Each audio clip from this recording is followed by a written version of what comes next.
Section 5.5. We're going to look at bases other than e.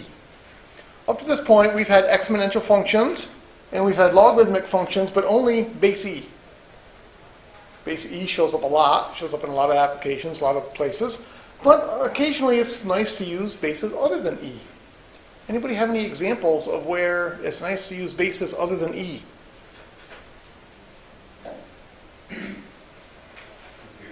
Computers use or binary. Quite often, well, eventually everything goes to binary, which is base 2. So computers do everything in base 2. So if you're a computer programmer, you get very, very good at working base 2. What else?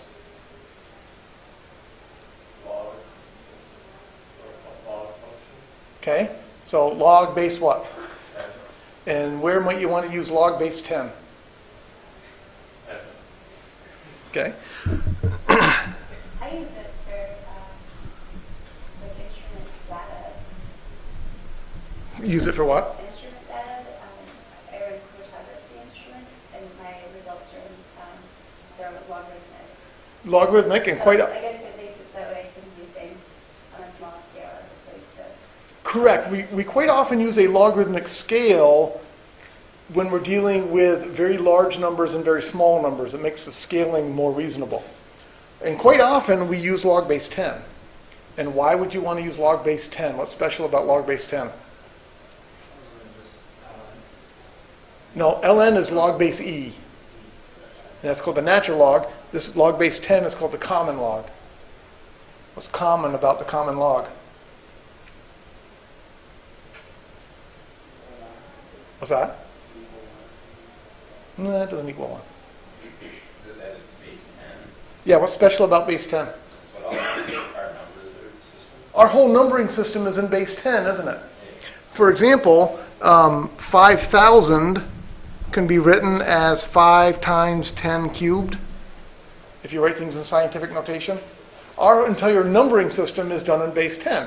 So if you're dealing with very large numbers or very small numbers, quite often you put them in scientific notation. And then how is a log base 10 going to help?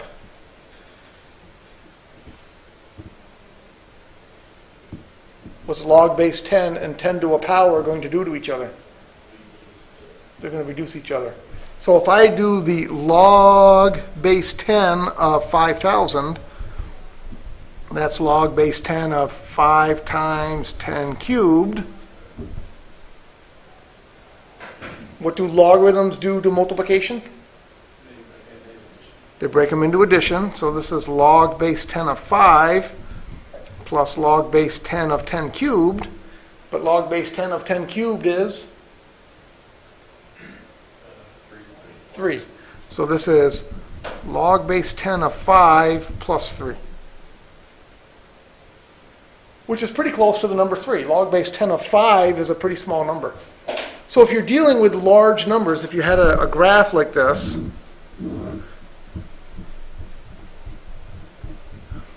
instead of scaling 5,000, 10,000, 15,000, so on and so forth, you might instead of 5,000, you might call it 3. Because 5,000, when you do a logarithm, is very close to the number 3. So that's what people mean when they say they're doing logarithmic scaling. Instead of 5,000, 10,000, 15,000, they graph this as 3. The next one would be 6. 9? I don't think so, but you get the idea. I don't think 10,000 would be close to 6 when you do a logarithm, but you get the idea. Give me some examples other than instrumentation. Anybody know any other examples that use logarithmic scaling? pH is the one very famous one that I know of. Because with pH, you're usually dealing with very, very small numbers of hydrogen atoms, 10 to the negative large number. So we use a logarithm, makes it much easier. Scales it between 1 and 14 maybe, with 7 being neutral, low numbers being acid, high numbers being bases. What are you using, like parts per million? Probably in parts per million. Yep. That's pretty good, by the way. I haven't had chemistry since high school. If you remember pH, remember that much. That's pretty good. I'm impressed anyway. Maybe you're not. What else? I can think of at least 2 other famous things. The Richter scale is a logarithmic scale. And so that's very deceiving when you hear an earthquake of 6.7 and then you hear there was another earthquake of 6.9. There's a huge difference in the amount of destruction between the 6.7 and the 6.9 because they've scaled it logarithmically. A 6.9 is almost like twice as powerful as a 6.7, but you don't realize it because of the logarithmic scaling. So there's 2. There's pH, Richter scale. There's one more famous one that I know of that uses logarithmic scaling. Decibels, sound volume. So again, the difference between 80 decibels and 90 decibels is huge, and people don't realize that. It's a logarithmic scaling also. Those are the 3 famous ones. All right, so anyway, those are all really good examples of why you want to use log base 10, because our whole numbering system is based on base 10. All right, so we're going to have some definitions. We define a to the x to equal e to the x ln a, where a is a positive number. And typically we say a is not the number 1, although a really could be the number 1, but when a is a number 1, it's really not very interesting. How come when a is the number 1, this isn't very interesting? Yeah, well, ln of 1 is? No. Ln of 1 is 0. So over here we'd have 0 times x. 0 times x is? E to the 0 is? 1. Or another way to say that is 1 to any power is? 1. That's what I was expecting people to say. So when a is 1, the definition works. It's just not very interesting. You just get a horizontal line. Why does this definition make sense? Why should a to the x be defined as e to the x ln a?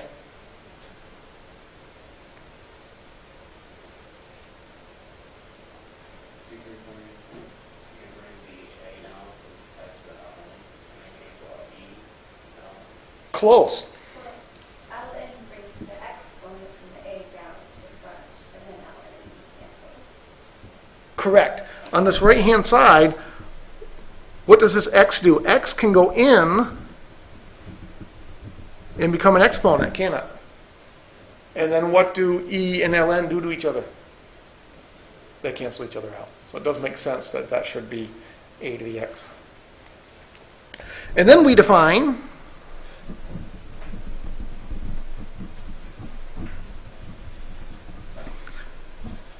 log base a of x to be ln of x divided by ln of a.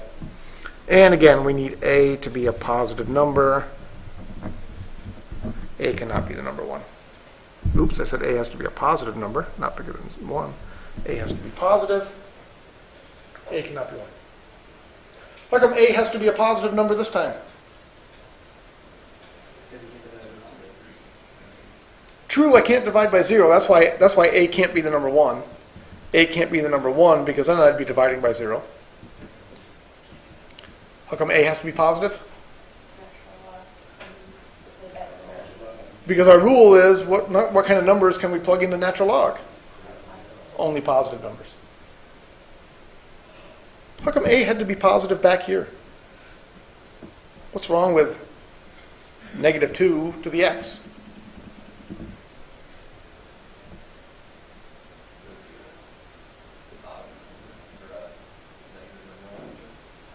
Yeah, I don't mind negative numbers.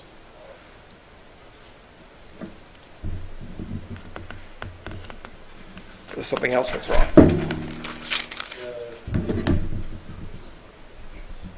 Yeah, what's wrong with negative 4 to the x?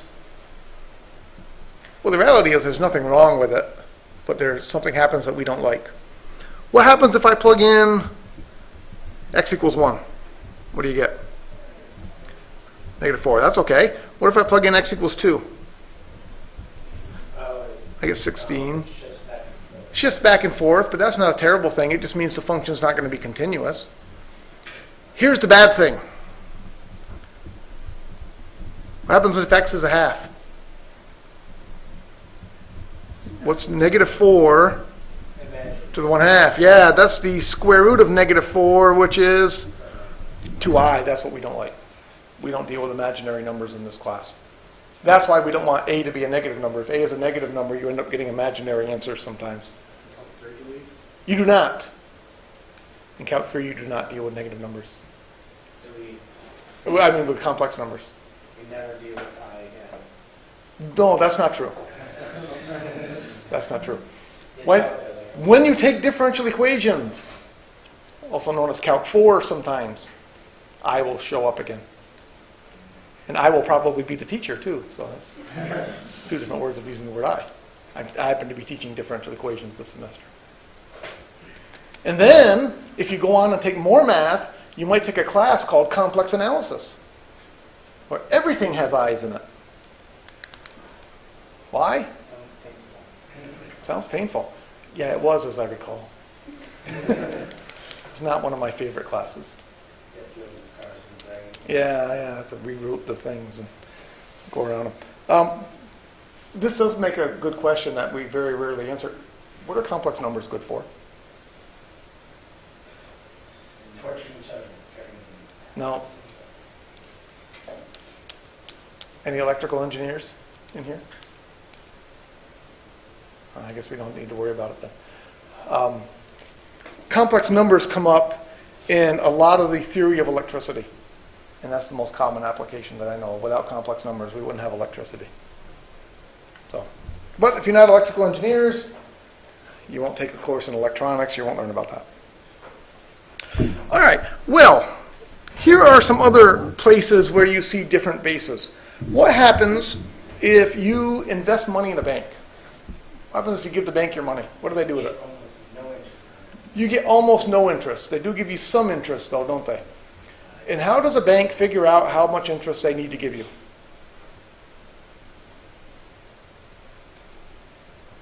There's a formula. Anybody remember the formula for compound interest? Per piece. Is it P All right. or P equals like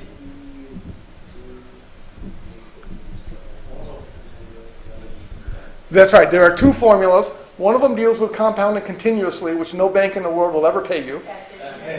And the other one deals with compounding periodically, like most banks might pay interest monthly, quarterly, yearly, perhaps. Okay? So there are actually two formulas. One of them is A equals P times 1 plus R over N to the NT. And the other one is A equals PE to the RT. The first one is compounded quarterly, monthly, daily, weekly, whatever. And this one, A equals PERT. Many people remember it as PERT. That's the compounded continuously. All right, so what do all these letters stand for? What's A?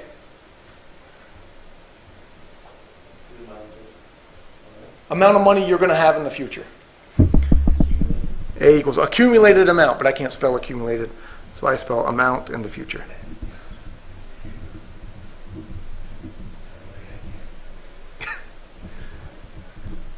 P is principal investment. How do you spell principal? P-R-I-N-C-I. P-L-E, not P-A-L? That's the one you got sent to when you were young? Okay. R is? Never? That's your interest rate. T is time, of course, in years, usually. Usually we deal with everything. So R would be your yearly interest rate. And then N. N shows up in the first formula, but not the second one. What's N stand for? Number of times per year.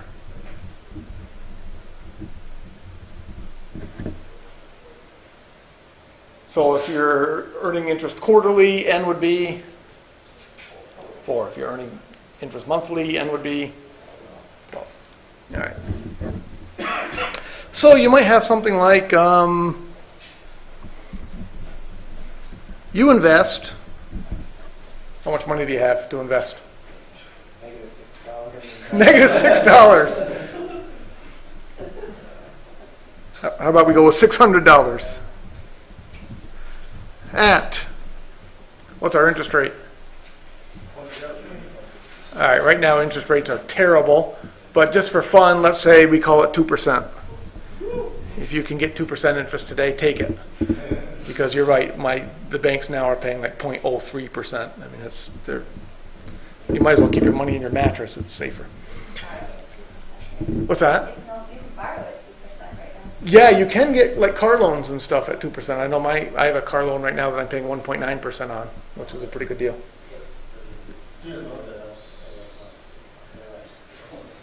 I have no idea what student loans are at this point. You don't have to worry about paying them right now because you're a student. Oh. Well, yeah, you should be worried about that, that's right. But you don't actually have to make payments today. All right, you invest $600 at 2% interest. Compounded, how often do you want to earn interest? Let's do a standard monthly. Compounded monthly.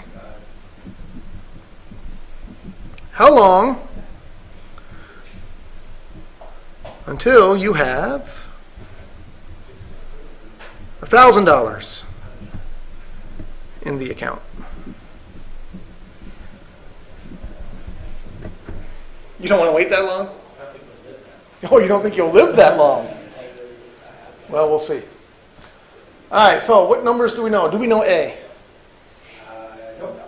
Yes. A is 1,000, because that's how much money we want to have in the future. Oh, which formula am I using? Am I using the one on the left or the one on the right? Left, because I said it was compounded monthly. When do you use the one on the right? When it says compounded continuously. That's the only time you use it. Well, we'll try that one next. All right. So 1,000 equals, do I know A? Or I'm sorry, yes, I know A is 1,000. Do I know P? 600. Times 1 plus interest rate.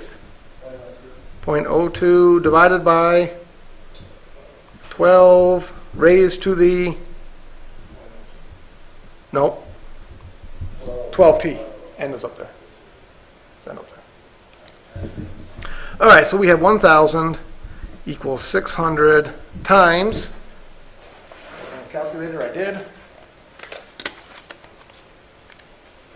1 plus 0.02 divided by 12. My calculator says that's 1.0016 bar to 12t. Fraction might be better there. I would change that to a fraction. 601 over 600. So that's 600 times 601 over 600, 12t. So we have an exponential function where our base is 601 over 600. Certainly not e. So this is a good example of where you get bases other than e. Okay, how do you solve that equation? How do you get t all by itself? Divide by 600. So 1,000 divided by 600.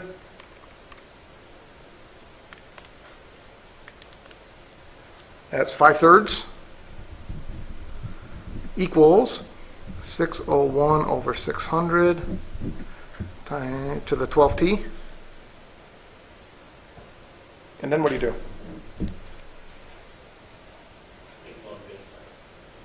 Take log base 10. Log base 10 works fine. Which other logs would work well? Log base e would work very well. And there's a third one that would work very well. Typically we use log base 10 or log base e. But the other one that would work very well would be log base 601 divided by 600. Why would that be a good base to use? Because that happens to be our exponential. Typically we don't do that. Typically we use log base 10 or we use log base e. How come? Because those are the buttons on my calculator. And that's the only reason. There's a log base e button right there and a log base 10 button right there. If you have a newer operating system, there's actually a log base X button, but some people have it, some people don't. All right, so I'm going to use ln. So ln of 5/3. Why do I use a logarithm on both sides? Well, what do logarithms do to exponents? They bring them down front. So I can write this as 12t log of 601 over 600.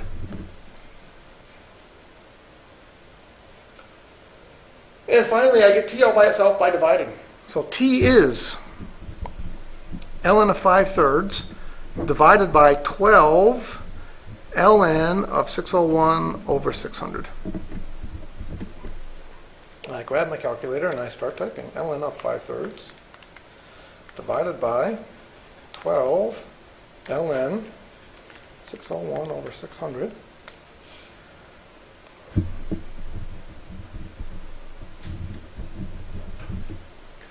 I got 25.6 years.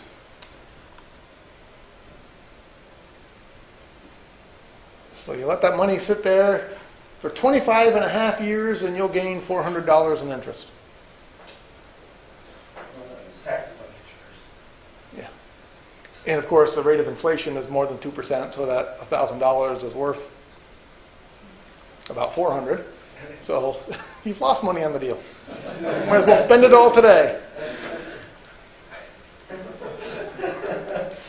Questions on that? Yeah, it kind of sucks, doesn't it? All right, so somebody said, what if we did this exact same problem, but we compounded continuously? What's going to happen? Is it going to take a shorter time? It should take a shorter time. So we have A equals P e to the RT. How much shorter? I mean, is it going to be like 10 years, or is it going to be like 25.2 years? How much shorter do you think it's going to be if you compound continuously? 2 years. Like 2 years shorter? No, I mean, Or 2 years total? 2 years total. Okay. Just a little bit shorter? Well, let's find out. 1,000 equals 600 e to the 0.02t. So we divide. 1,000 divided by 600 is still 5/3. And I think we should definitely use log base e this time, because what happens on the right-hand side when you use log base e? It cancels out the e, you get 0.02t. So t is ln of 5/3 divided by 0.02, a mere 25.5 years. Yeah, it's 0.1 years less, isn't it? Is that very good? No.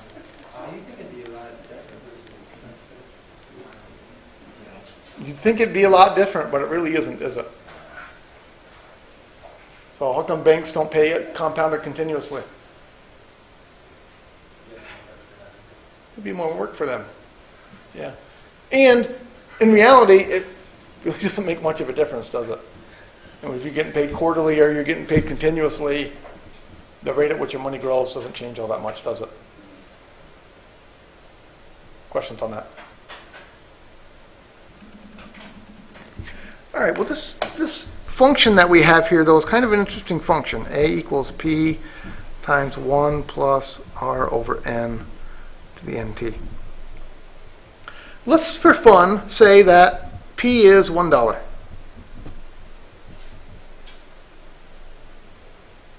And your interest rate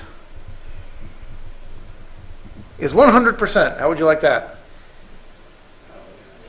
That would be pretty good. And T, 1 year. No, you only get it for 1 year. All right, so this formula would become 1 plus 1 over n to the n, correct? Is this going to count on quarterly, monthly? That's my question. Do you want your interest compounded monthly, quarterly, daily, weekly? How do you want it? Daily? Secondly?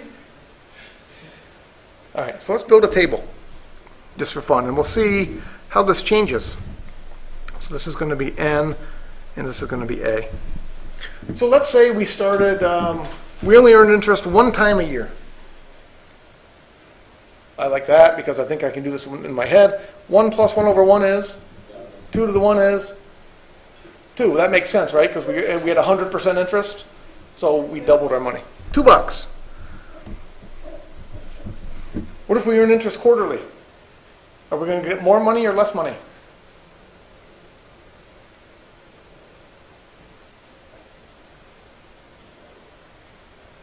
More money or less money? More, I think. Well, let's see. If I plug 4 in, I'm going to have 1 plus a quarter, 1.25 raised to the 4th. 2.44. And some more decimals. So if I earn interest quarterly, I get a little bit more money. How can we get more money if you earn interest quarterly?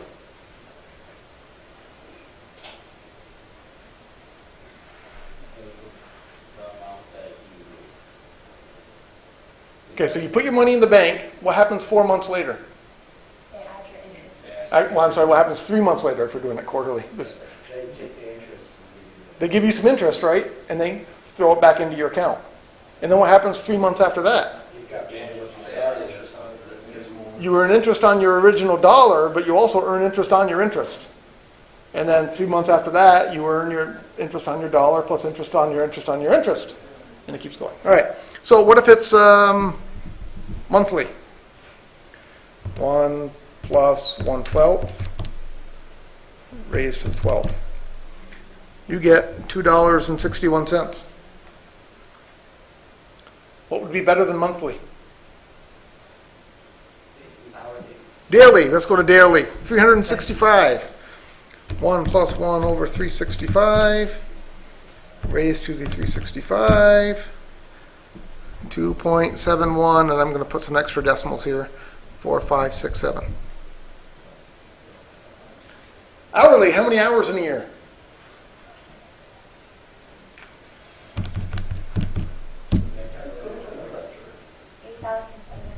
$8,700. 8,760 hours in a year. 365 times 24, correct? 1 plus 1. Well, we're not dealing with leap years. 2.718126691. What would be better than hourly? Secondly, so I'd have to take, this is the number of hours. I have to multiply that by 3,600. 8760 times 3,600 is 31536,000. So 1 plus 1 divided by that, raised to that, 31536,000. 2.718282473. So you're getting more money, but are you getting a lot more money? No. So what's happening to this function as n gets bigger and bigger and bigger? It's approaching a limit, isn't it? Which limit? Not 3. 2.71828 is really close to the number e. The limit, as n goes to infinity, 1 plus 1 over n to the n approaches that magical number e.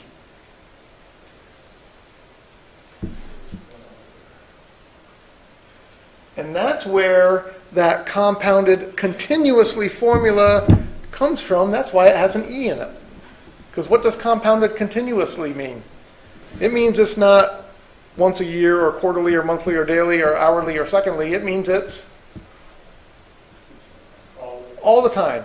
So n is getting bigger and bigger and bigger, isn't it? You're earning interest all the time. N is going to infinity. That's where the e comes from in that formula. And that's why it's just a little bit more. You can see at this point, doing it secondly, if I compare that to the number e on my calculator, e is approximately 2.718281828. So you can see that at secondly versus continuously, you're already very close to the same number. Questions on that?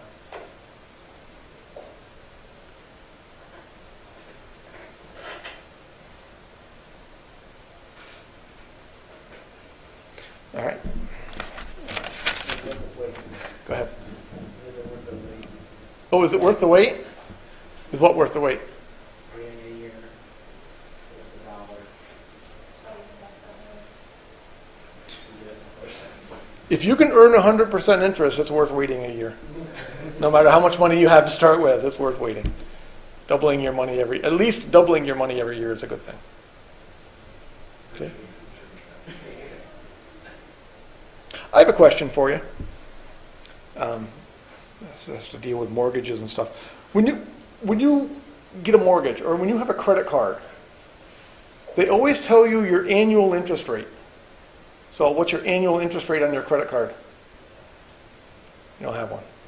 Usually they're pretty big. It's usually 15, 18, 20%. I've seen as high as 30%. So when you get a credit card or when you get a mortgage or when you get a car loan, they will give you something called your APR. APR stands for annual percentage rate. And let's say it's 18.99% if you have a credit card. That's a fairly standard one. And then they will give you another number called your effective rate,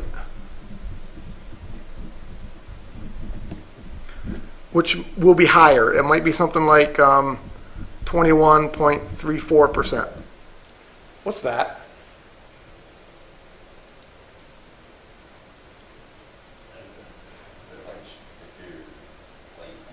No.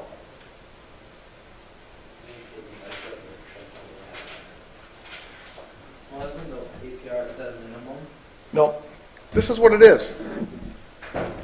Your APR, in this case, if our interest rate is 100%, our APR would be 100%. We actually get, if we invest $1, we get $2, right?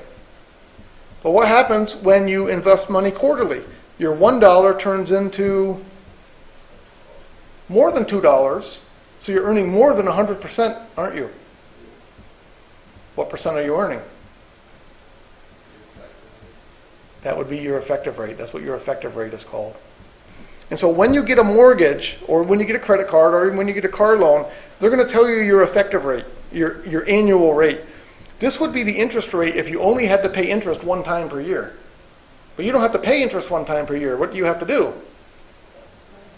Generally, when you get any loan like that, you have to pay monthly. So this is really the interest rate you're paying.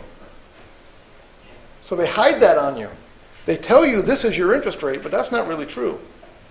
Your effective rate is really the interest rate you're paying because you have to pay quarterly. So instead of you gaining money every month, they're charging you interest every month, and then you have to pay back the interest plus the principal. So they're adding interest on your interest, not paying you interest on your interest. It's a bad thing.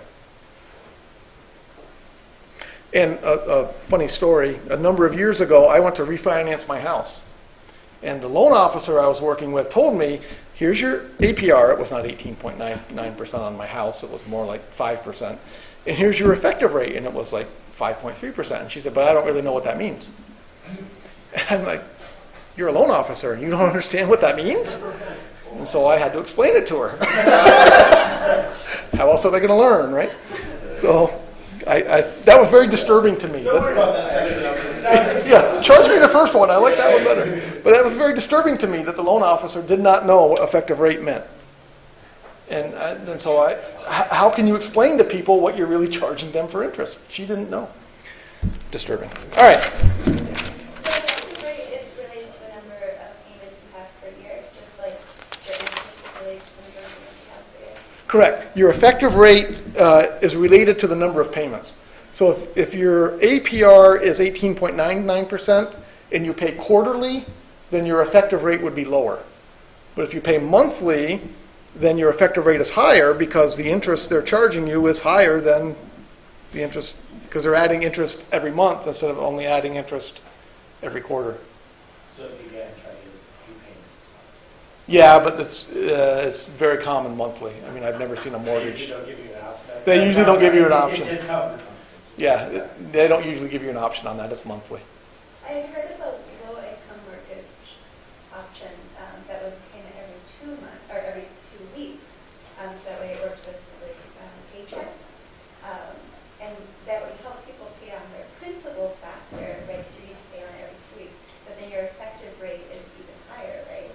No. If you can get that, that's usually a good deal. Because what they do with that is you borrow money. And let's say your monthly payment is going to be $500. So you bought a house, your monthly payment is going to be $500. And the company offers you a deal where you can pay every 2 weeks. So every 2 weeks, they take $250 from you.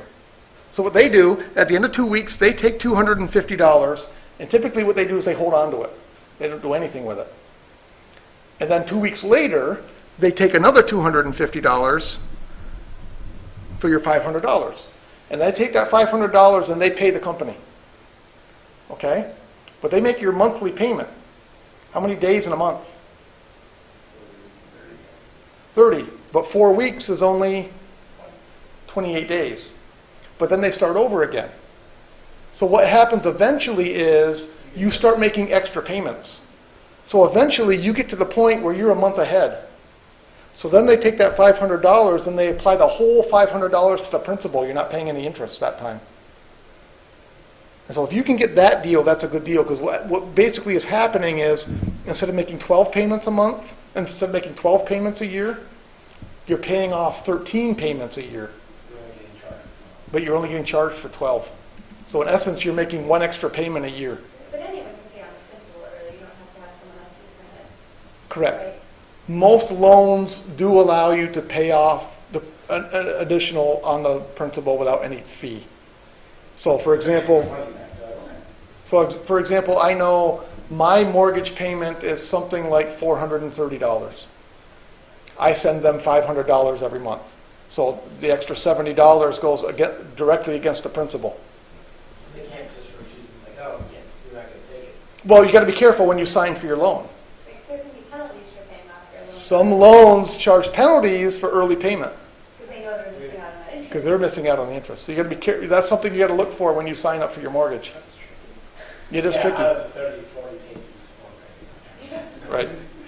That one's usually very, very clear. There's usually a thing that you have to initial that tells you whether you can make early payments or not. That one's usually not one that's hidden in the fine print. so fun. It's a good time. You get to write that first check for like $10,000 and think, holy crap, that's the biggest check I've ever written. And then you're in the house and it rains the first night and the roof leaks. Right, check for $20,000. And another check for $20,000 for a new roof. Good times, good times. All right. There really should be a class taught in money management somewhere, sometime. I wish I'd have had one many, many years ago. I wouldn't have made so many mistakes. Unfortunately, that's not taught anywhere. It should be. Bad mistake, either at high school, college, somewhere. That's my personal belief. And we know we take the economics class in high school, but It's not really the same. it's not, it's like understanding governmental economies and stuff like that. Doesn't really have much to do with. Well, I remember I took a financial management class in high school, and we learned to balance our checkbook, and we learned to fill out the 1040 easy tax form, and that was about it. I wasn't Yeah. But, well, I was in high school a few years before you. All right. Anyway, back to calculus. F of x equals a to the x equals a equals e to the x ln a. Correct? That's how we defined it? So what's this derivative? What's the derivative of a to the x? Well, forget about the a to the x for a minute. How do you take the derivative of e to a power? It's e to the power, so this is going to be e to the x ln a times the derivative of the power. The derivative of the power is?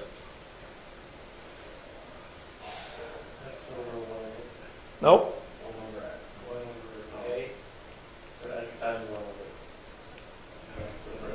What's ln a? ln a is a number, right? The ln of 5. ln of 5 is just a number, isn't it? So this is a number times x. What's the derivative of a number times x? It's just a number, isn't it? Like the derivative of 10x is 10. The derivative of 18x is? So it would be ln a. That's correct. However, e to the x ln a is a fancy way of writing a to the x. So the derivative of a to the x is a to the x ln a. Wait, what about when you derive a to the x? That's just a to the x down. No, that rule that you're trying to use the power rule. The power rule works if you have x to a power. Notice your x is down here. Now x is in the exponent. Now x is in the exponent. So how would you derive a to the x? I just did. The derivative of a to the x is, I thought of a to the x in terms of e, Oh, sorry. so I took the derivative of e because that was something I knew how to do. Both sides of it. Nope. So this one would be g prime of x, would be px to the p minus 1. So you need to be very careful where your exponent is. Geez, I can't even write that. That's why I was confused. I understand what All you're saying. right. So if I have y equals 6 to the x, then y prime is 6 to the x ln 6. So it's almost the same as if I have y equals e to the x. The derivative of e to the x is e to the x. So it's almost the same. The derivative of e to the x is e to the x. That's the nicest one. But the derivative of any number to the x is that number to the x. But then you got to fix the fact that it's not e. And the little correction factor is ln 6. Is that like because it's a different base? It's because it's a different base. Yep. So let's say f of x is 12 to the 3x squared minus 5. What would the derivative be?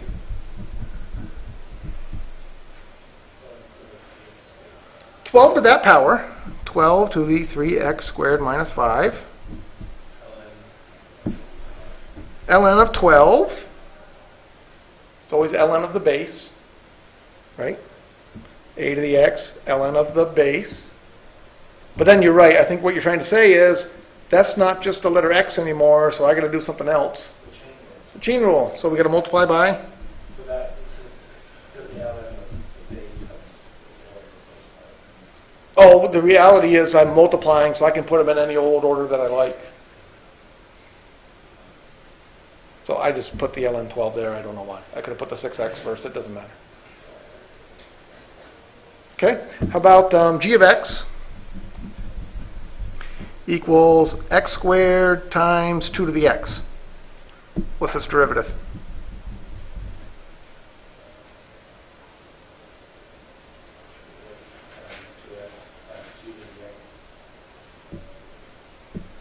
Did you say 2 to the x times 2x? And then Plus? x squared times 2 to the x. Excellent. And what rule did you use? Product rule. So you left the 2 to the x alone. You took the derivative of x squared. And then you switched it. You left the x squared alone. There's derivative of 2 to the x. All right, so I like that problem a lot because it shows the difference of where the exponents are and what you do with derivatives. If you have x squared, you're using your power rule. The 2 comes down, you subtract 1 from your power. But if you have 2 to the x, that's an exponential, you have to use the exponential rule. What I mean by that is, what if I have y equals x to the x? There's an exciting new function. How do you take the derivative of x to the x? Which rule should I use? Should I use my rule for a base to a power? Or should I use my rule for x to a power? Because I kind of got both of them, don't I? I could just take the natural log of both sides. That's exactly what you do. It's a trick question. What you do is you take the natural log of both sides. You use what we called before logarithmic differentiation. So you end up with ln y equals, and why do you want to do the ln? So it's just x over x. That becomes x ln x. Brings the power down. Now I can take the derivative, and there's no question about what rules I should use. What's the derivative of ln y? 1 over y y prime. 1 over y times y prime equals, what's the derivative of x ln x? X times 1 over x plus ln x. That's correct. I have to use the product rule again. So that's 1 plus ln x. And so finally I can get the y all by itself, or the y prime, I mean. Y prime is 1 plus ln x times x to the x. So that's what you have to do if you want to find the derivative. If you have x in the base and x in the exponent, you have to use logarithmic differentiation. So if this were x to the 3x, I'd have to do exactly the same thing. I'd have to do ln on both sides. Work it out. Now you can't distribute that x. Oh, I could. I could write this as x to the x plus x to the x ln x, if I wanted to. And none of the x's would cancel out of that? Unfortunately, no. Isn't it? Go ahead. What happens to 1 over y? Oh, you multiply y. That's correct. I multiplied by y. So when I multiplied by y, I wrote y as x to the x.